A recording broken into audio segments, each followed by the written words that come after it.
You saw in our investigation today what a logarithm is and kind of hopefully how a logarithm works and kind of what the pattern is. We're moving into section 7.3 here, which is logarithmic functions as inverses. And in this section, we'll look at a little bit more too of how logarithms work and also what the graph of the logarithm function looks like, as well as a little bit of applications. Before we get started with that, though, let's formally write out what a log is. So a logarithm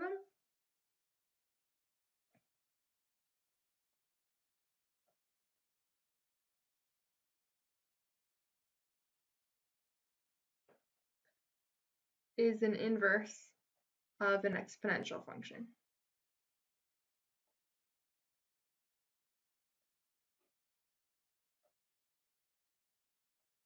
And here's how it works.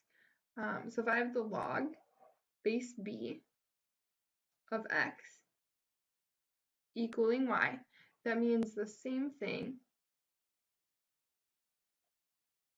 as b to the y power equaling x. So I guess the biggest thing to notice is the base of the log is the base for the exponent. And kind of in general, we kind of hop around or hop across the equal sign. So we start with my base, hop over to the other side of the equal sign, hop back. B to the y power equals x.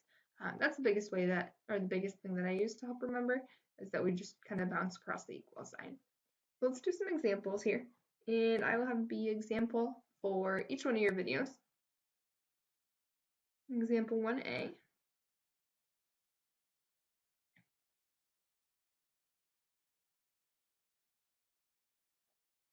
We're going to write each of these in logarithmic form. So I have a couple here. 6 to the second power equals 36. All right, an exponential expression. Let's write it as a log and look at what is my base for this exponential expression. 6 is my base. That's going to be the base for my log. Log base 6, bounce across my equal sign of 36. Bounce back equals 2. That's how we write it as a logarithm. And again, you can kind of double check. Start with your log. Here's my base, 6. Bounce across the equal sign to the second power equals 36.